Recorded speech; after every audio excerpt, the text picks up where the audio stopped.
ఇంకొకటండి మనకి ఆల్రెడీ మనం చేసుకుంటూ వెళ్తున్న తరుణంలో ఇప్పుడు ఆల్రెడీ యంగ్ జనరేషన్ అందరితో కూడా మీరు సినిమాలు చేస్తున్నారు. గతంలో చూసుకుంటే మల్టీ స్టార్ ఎక్కువ చేసింది మీరే నాకు తెలిసి. అవును, మీ కాంబినేషన్లో నేను హీరోగా చేసినప్పుడు కూడా నేను క్యారెక్టర్లు చేశాను. అదే నాకు అడిగితే ఓకే, మనం ఇప్పుడు కొన్ని ఉంటాయి. ఇప్పుడు నేనేమి నా ఇమేజ్ని పెంచి చేసుకుని నన్ను ఇదవుతుంది ఈ క్యారెక్టర్ చేస్తే నాకు ఏదవుతుందో నేను ఫస్ట్ నుంచి కూడా నేను దాని జోలికి వెళ్ళా. నేను ఫస్ట్ నేను ఎంజాయ్ చేయడానికి ట్రై చేస్తాను. ఇప్పుడు నేను సంతోషంగా ఉంటాను, నేను ఎంజాయ్ చేయడానికి హ్యాపీగా ఉంటానికి ట్రై చేశాను. ఓకే, బట్ అలా వెళ్ళిపోయింది, నేను అలా వెళ్ళిపోయాను నేను. అందుకని అప్పుడు కూడా ఎక్కువ క్యారెక్టర్స్ చేశాను. దాని తర్వాత ఇప్పుడు ఇంకా ఎక్కువ క్యారెక్టర్లు చేస్తాను. ఓకే.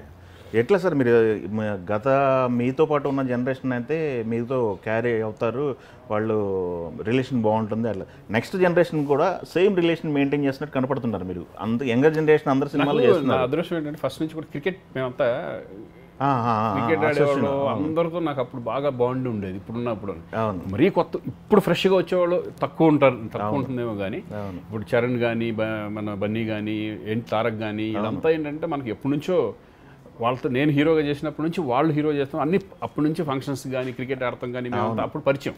అవును, ఆ బాండింగ్ అంతా డెఫినెట్గా ఉంటుంది వాళ్ళతో కూడా.